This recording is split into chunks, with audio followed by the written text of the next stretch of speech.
Hello, and thank you for joining me for How to Study the Bible in Greek Without Knowing Greek. Lesson 2, the 5 cases. Today we're going to learn about the 5 ancient Greek cases. The second goal is to be able to identify what case a word is in and the implications of that case. And number 3, to introduce online ancient Greek Testament and actually look at some Bible verses in Greek. The 5 Greek cases are, first of all, the nominative case. This case is used for the subject of the sentence and for objects or sentences with a to be verb. The second case is the genitive case. This expresses relationships between nouns and is typically used when of or from are used in English. The third case are used in 3 instances. First, for the indirect object of a verb, and 2, how or with what something is done. Number 3 is when relationships of place, when, and time used when English words to, for, with, by, in, or at are used. And the fourth case is the accusative case. This is the case that is used with a direct object of a transitive verb. And number 5 is the vocative case. It is used for exclamations and when addressing something or someone emphatically. Here's a pie graph showing the frequency of each of the cases in the New Testament. As you can see, the nominative case is the most frequent with 31%. Accusative is next with 29%, then genitive with 25%, dative at 15%, and the vocative case is very rarely used. As I said before, it's only used when you call someone out by name. So here's a few examples of English sentences. So let's go ahead and look at English using the Greek terminology or the Greek cases. So for example, the first sentence, the book is great. So the subject of the sentence is book with the article the. So in Greek, this would be considered the nominative case because this is the subject of the sentence. So book is the subject, but the is the article attached to the book. And so this whole article with the noun would be used in the nominative case. The next sentence is, I have a book. Well, book is the direct object. So the direct object is put in the accusative case. So again, the article is attached with the noun. So a and book will be put into the accusative case if we write it in Greek. The next sentence is, the pages of the book are thin. Now, of the book, this prepositional phrase shows belonging, that the pages belong to the book.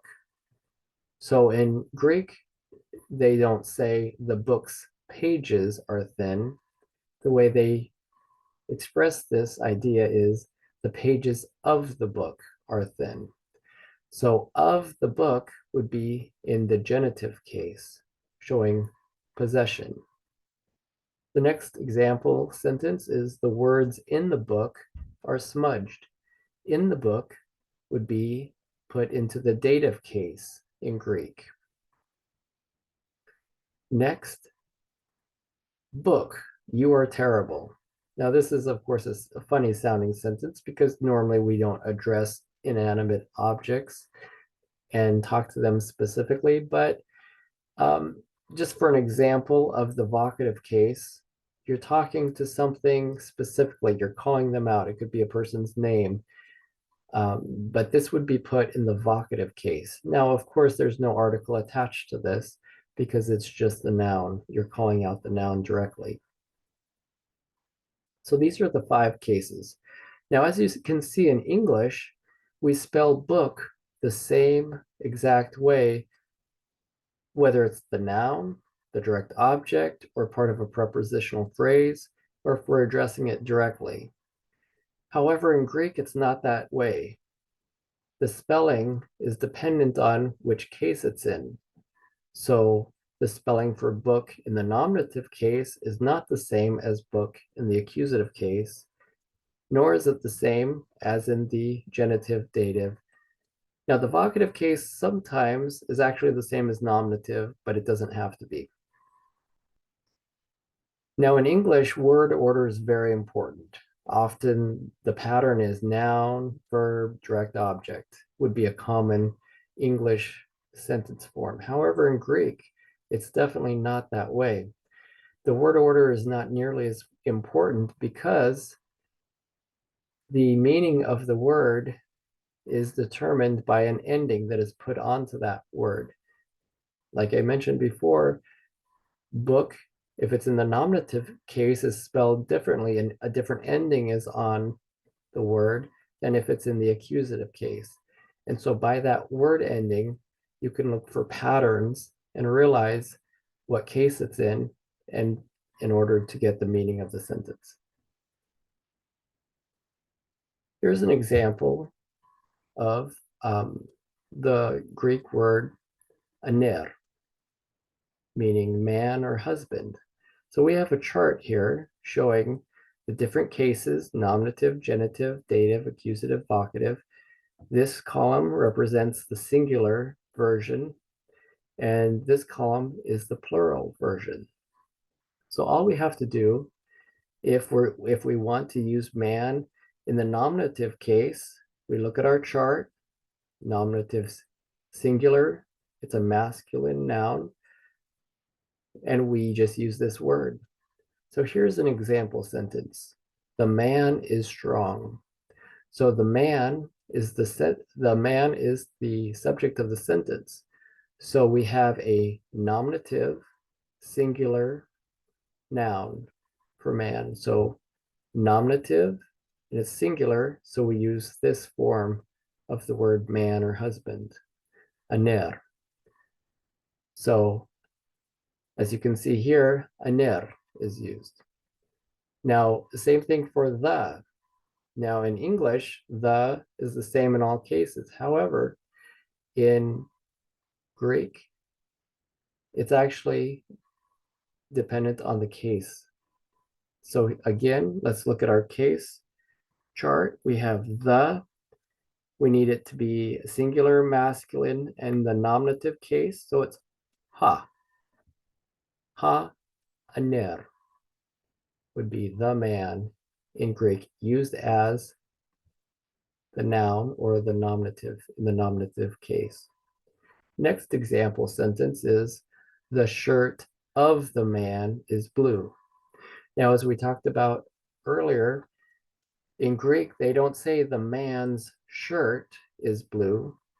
It's always put in this form. The shirt of the man is blue. So this is showing possession, that the shirt belongs to the man, and thus it's in the genitive case. In this case, it's singular, so it's the man, genitive, singular. We go to genitive, singular, andras, andras. Notice andras is used. Again, we go to our chart. We see the in the genitive singular case. Genitive singular is tu. Tu andras, the man, in the genitive case. The next example sentence is, a boy gave a pen to the man. To the man, this indicates the dative case. Again, we go to our chart.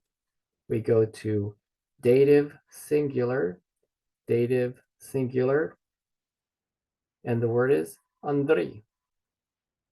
Andrei, and the dative singular is to. To Andrei.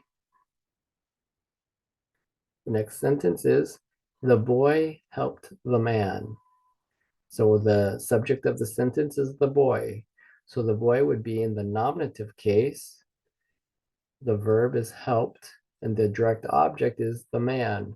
So the man is the direct object, meaning it should be in the accusative case.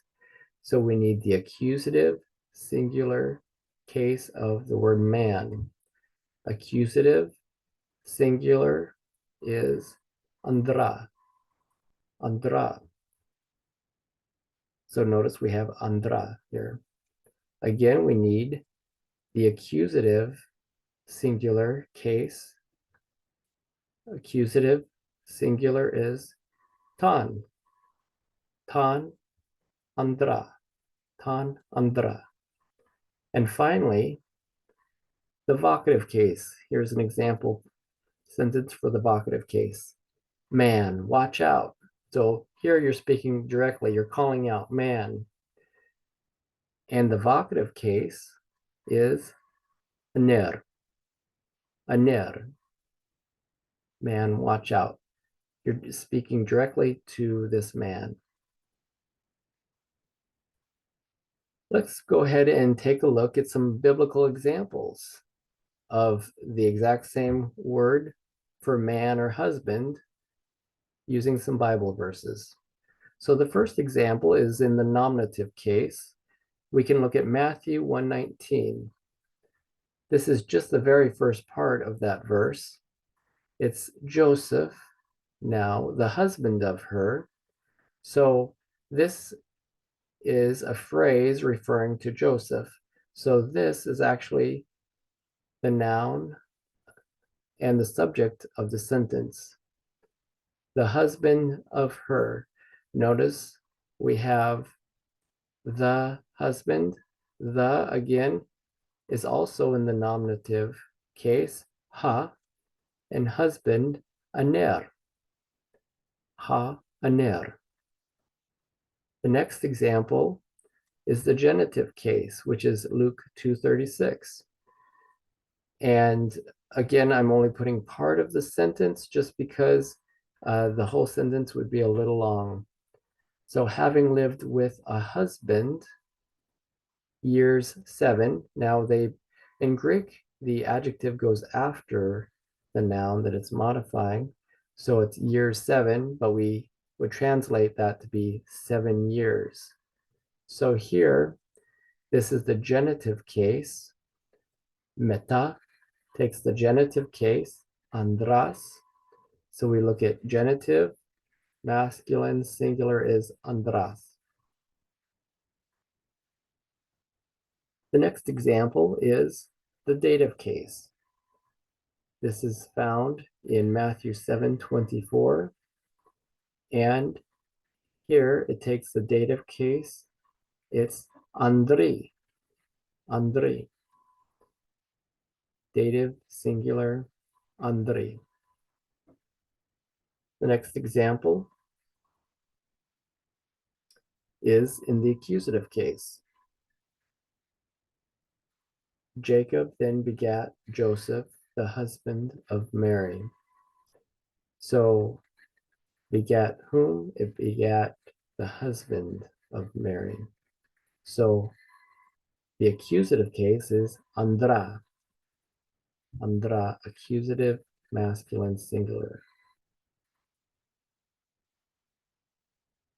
Now the next example is actually in two cases. It's actually in the accusative and the vocative. So the accusative is andra, and the vocative is aner.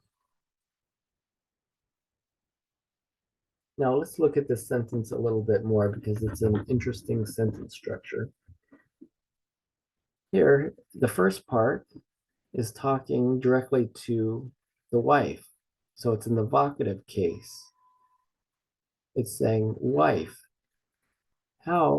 basically, how do you know if you will save the husband or your husband? And so it's talking specifically, the vocative case, it's calling out to the wife. And then the husband is the direct object, or it's put in the accusative case. Now the second half is the exact opposite.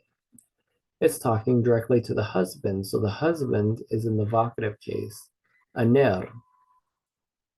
Vocative, masculine, singular, aner.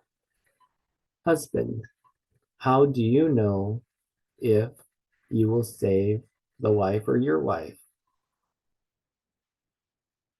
So this is a good example. Notice the same English word husband, but yet in Greek, the spelling is different, indicating what part of speech it is, what part of the sentence, and what's the meaning of the word. The next sentence is actually Andres, meaning the plural form of man or husband. Andres, the men of Nineveh will stand up. So this is the subject of the sentence, and it's plural.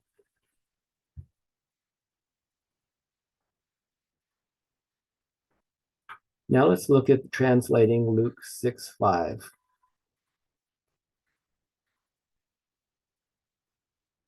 So in Greek, it says, kai elegen autois kurias estin tu sabatu ha huias tu anthropou.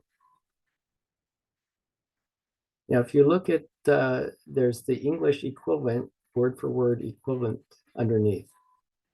So if we go ahead and read this, and he was saying to them, Lord is of the Sabbath, the Son of Man. So it doesn't make sense if we read it directly like this. So we're going to need to look exactly at the parts of speech. So the blue underneath explains what part of speech it is. So this first, as you can see, refers to a conjunction, the word and. Next, the V means it's a verb. Now, it doesn't say he, but it's implied from the previous verse that it's he. This verb simply shows that was saying. And then to them, here you can see it's a personal possessive pronoun. PPRO stands for personal or possessive pronoun. Here we have a noun that's in the nominative masculine singular case. Here we have a verb. This is an article that's conjugated in the genitive neuter singular, and a noun in the genitive neuter singular case. Notice you have to have agreement between the article and the noun. Genitive neuter singular, genitive neuter singular. And the next is the Son of Man. Again, the article must match the noun. It's an article, neuter masculine singular, noun, neuter masculine singular. Then we have an article in the genitive masculine singular, and again, genitive masculine singular, the noun. So the article matches the noun.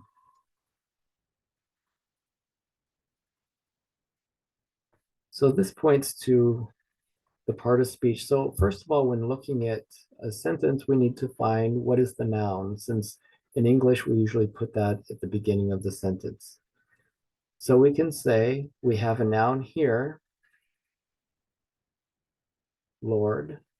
We also have another noun, the genitive neuter singular, Sabbath. And we have another noun here, the genitive masculine singular. However, if a prepositional phrase cannot be the noun of a sentence, it cannot be the subject of a sentence, or it can't be the nominative. So we need something in the nominative case to be the subject of the sentence. So we have here Lord, and we have here son. Both are a noun in the nominative case. So which one is the subject of the sentence? So let's see, this could be translated, Lord of the Sabbath is the Son of Man, or the Son of Man is Lord of the Sabbath. Now, naturally, Lord is a title or a position. And so the most natural translation would be the Son of Man is Lord of the Sabbath. the first part is very easy to translate. There's really not too much we can do with this. And he was saying to them. So that's pretty basic. There's not too much disagreement or too many ways that we could possibly uh, have the word order other than just and he was saying to them. But the last part, as we talked about, is a little bit more complicated because of the two noun in the nominative cases, Lord and Son. So our quote translation, of course, we're relying on this help in our translation. So our translation of this verse is, and he was saying to them, the Son of Man is Lord of the Sabbath. Let's go ahead and check our translation with some of the most common translations we have. So as you can see, and he was saying to them, there's a few versions that differ a little bit. Most of them um, are more past perfect tense. It's he said, Jesus added, he declared, he said. This one is, and he was saying. This is a literal translation. And he was saying to them. This kind of implies that it's kind of an ongoing lesson. It's not just he said it once and it was done. Um, it's kind of something that keeps going, but it's definitely in the past. Um, so we didn't put direct quotes around the second part, while all the translations did do that. So we should have put that in direct quotes. Um, but let's see how the wording, how close we are. The Son of Man is Lord of the Sabbath. Um, Basically, it's very similar. Here they add the word even over the Sabbath, but pretty much there's it's every translation is very, very similar. Here in the King James, they add the word also. But other than those small differences, uh, this verse, I would say, is not a, a verse that varies much between the translations. Now, as I was looking at Luke 6:5, it reminded me a lot of John 1:1. Now, John 1:1 is a very controversial verse. I think most of Christendom believes very similarly about John 1:1. However, there's definitely parts of many religions that translate this verse differently, specifically about the second part or the last part of John 1:1 about, and the Word was God. Let's go ahead and take a look at this verse and the similarities in how we translate these two verses, because they're actually very similar in the construction. So I remember back in grade school when looking at grammar and trying to make sentences easier to try to better understand sentence structures, uh, we would just cross out prepositional phrases. So if we get rid of the prepositional phrases in this first verse, it looks even more similar to the second verse. Here we have Lord is the Son. If we cross out of the Sabbath and of man. Now, by crossing it out, I don't mean to say it's not important, but just when looking at the grammar, um, to see similarities, getting rid of the prepositional phrases can be helpful. So if we go ahead and compare these, notice we have 1, 2, 3, 4 words in the top and 4 words in the bottom. Lord in the top, God in the bottom, is, was, both are to be verbs. Very interesting. Now they're not exactly in the same tense. And then we have the, an article in both.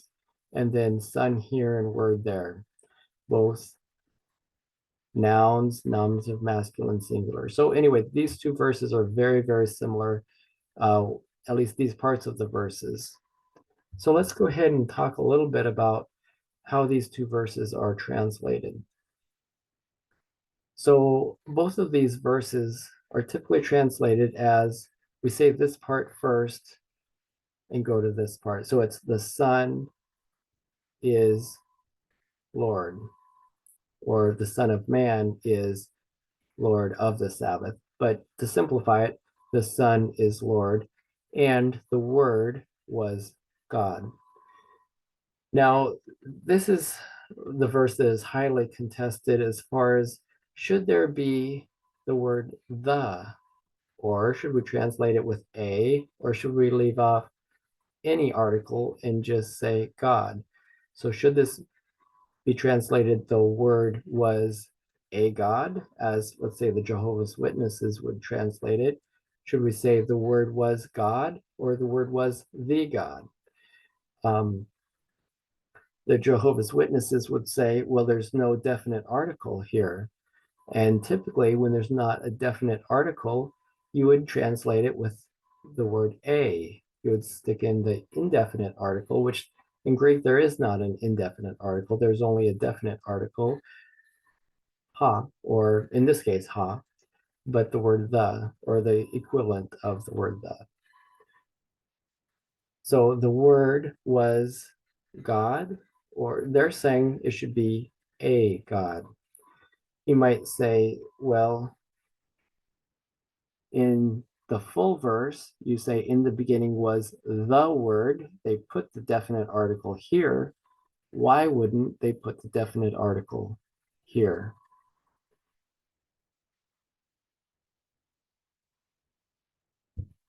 So it's interesting because the Jehovah's Witnesses actually translate this sentence as the Son of Man is the Lord of the Sabbath.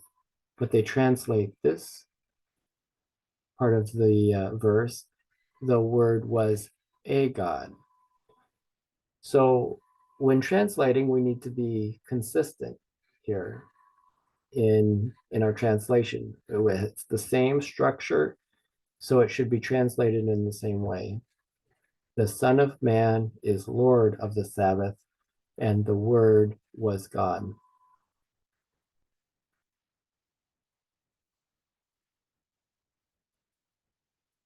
Let's go ahead and take a look at this verse and just break it apart and translate it.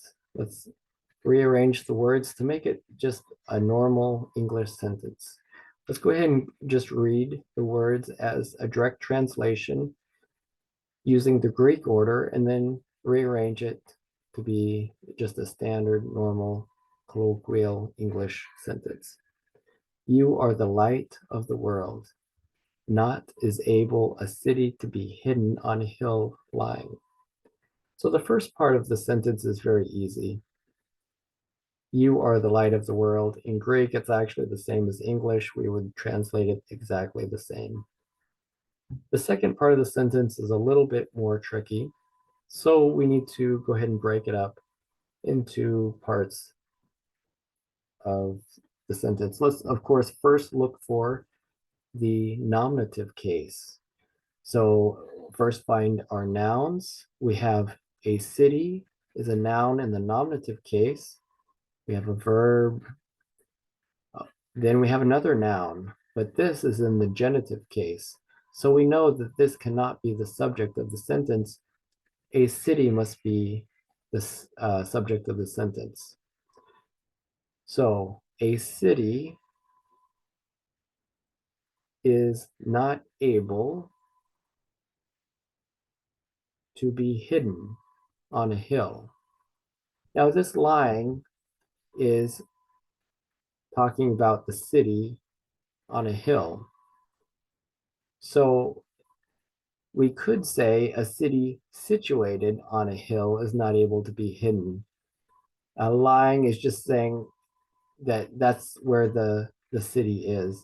So in English, we really don't even need that word. and we could translate it, a city on a hill can't be hidden. Is not able is the same thing as can't. So a city on a hill can't be hidden. Exactly the same meaning. We're kind of ignoring this word because in English it's not really necessary. You can put it and it sounds fine.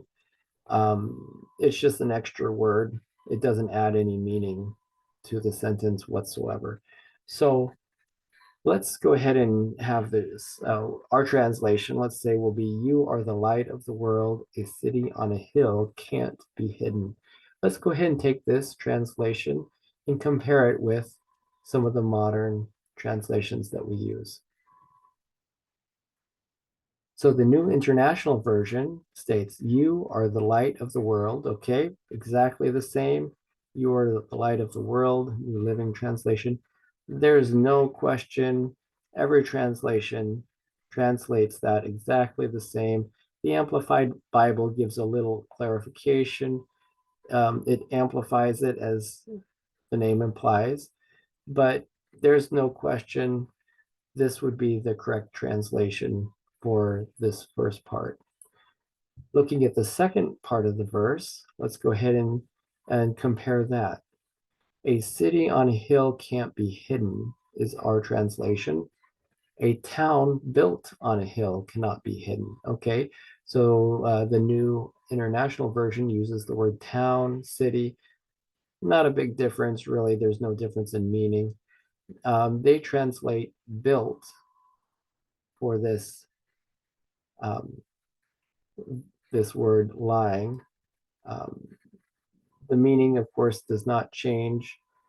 Um, the New Living Translation adds this word like, just kind of conjoining these two parts of the sentence, linking them together, which doesn't change the meaning. It might make it read a little smoother, but definitely doesn't change the meaning. So there's really not too many differences. Here, a city set on a hill cannot be hidden. A city on a hill cannot be hidden. Okay, here we have our translation is the same as the Berean Standard Bible. You are the light of the world. A city on a hill cannot be hidden. So some say cannot. The Berean Literal Bible just keeps it as isn't unable or not able to be hidden.